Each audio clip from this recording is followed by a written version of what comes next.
we're now joined by Dr. Mustafa Yusuf Ali, who's a scholar of international relations, specialising in security issues in the Horn of Africa region. Dr. Yusuf Ali, thank you very much indeed for joining us.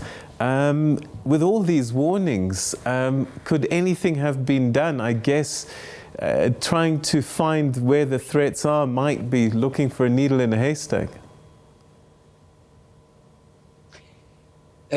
Yeah, it is very hard, even with the warnings and travel advisories from various Western countries. And it is very difficult to tell when an actual attack or where an actual attack can take place. These groups, Al-Shabaab and many other terrorist groups, they normally attack by surprise.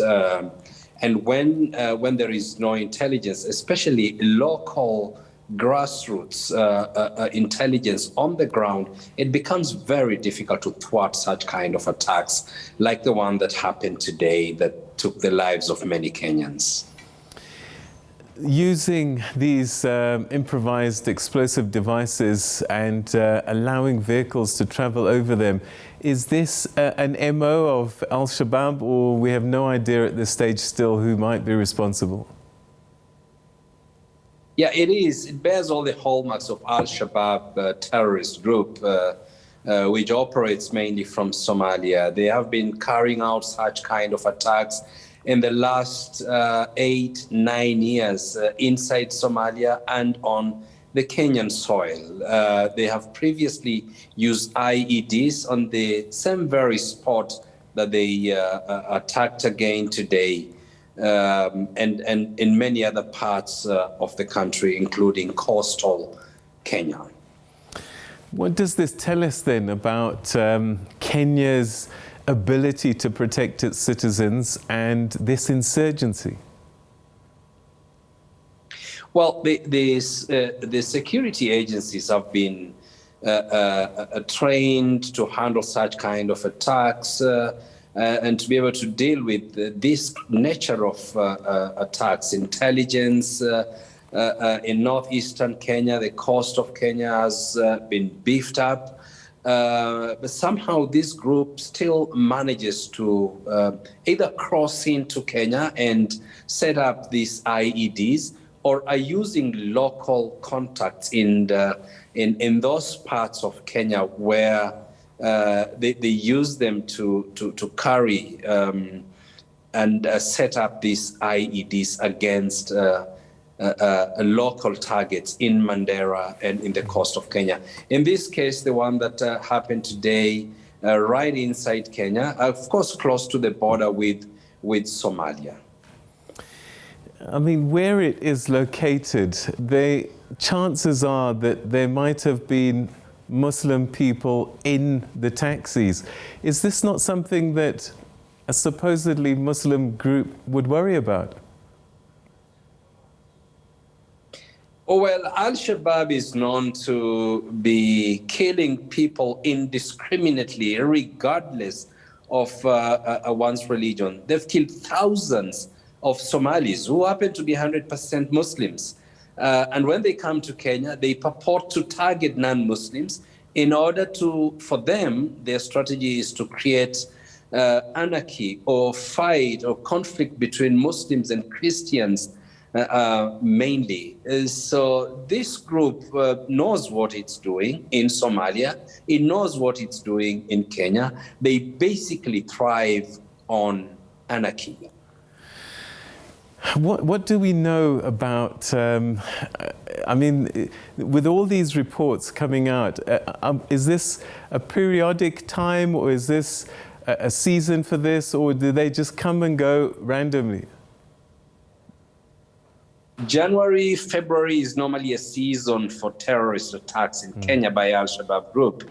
Over the last 4 or 5 years, they've always been attacking in January. If they don't attack during December holidays, And so this has been a hallmark in terms of planning execution, from the Dusit 14 Riverside attack, which happened in January, the attack on the American camp in Lamu in Manda happened in January, attacks in Somalia on Kenyan KDF camps happened in January. So it appears that they have perfected or have been carrying out attacks in January throughout the years. Kenya's involvement in Somalia, if that was to come to an end, would this be the end of insurgencies inside Kenya, or it's just cheap talk by militants like Al-Shabaab? I don't think it's going to be the end of Al-Shabaab attacks in Kenya if KDF pulled out of Somalia.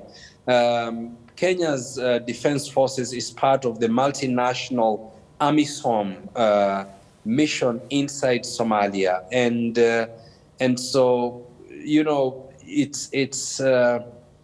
it's difficult to tell why if Kenya pulled out of Somalia, whether the attacks are going to stop. Ethiopia is also in Somalia in other sectors, but there have really never been attacks by Al-Shabaab inside Ethiopia.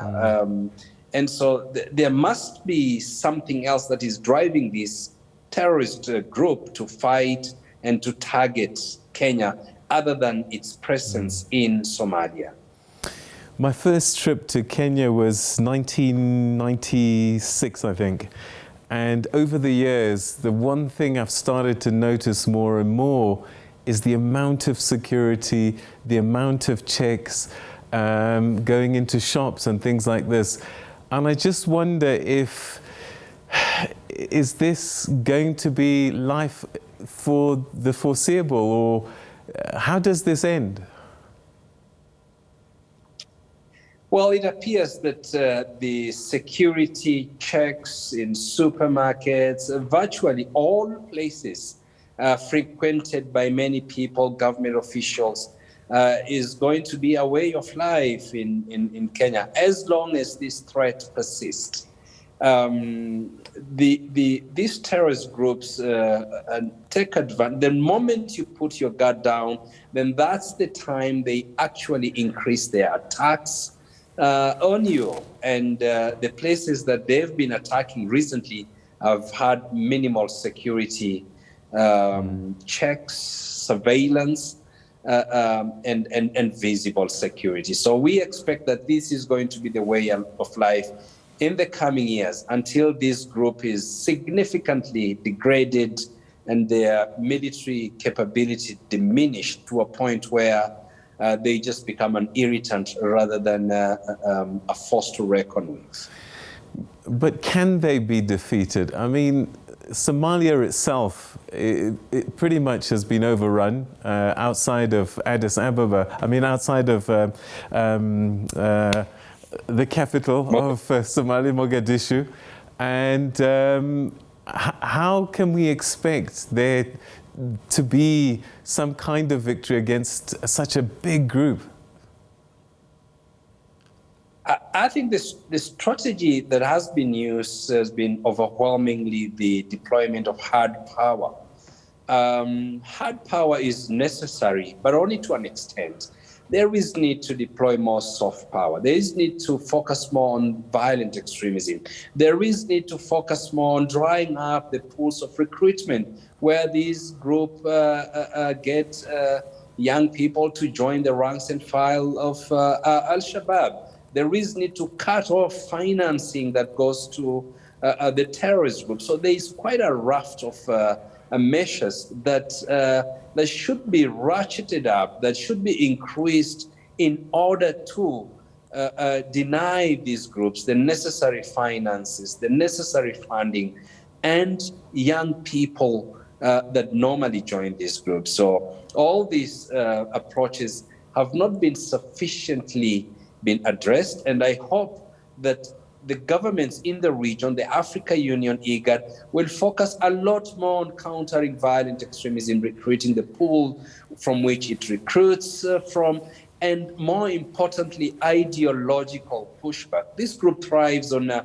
ideology based on manipulation of Islam. And it's very important to actually counter that manipulation, misrepresentation of Islam, so that many young people that would otherwise join Al-Shabaab do not do so.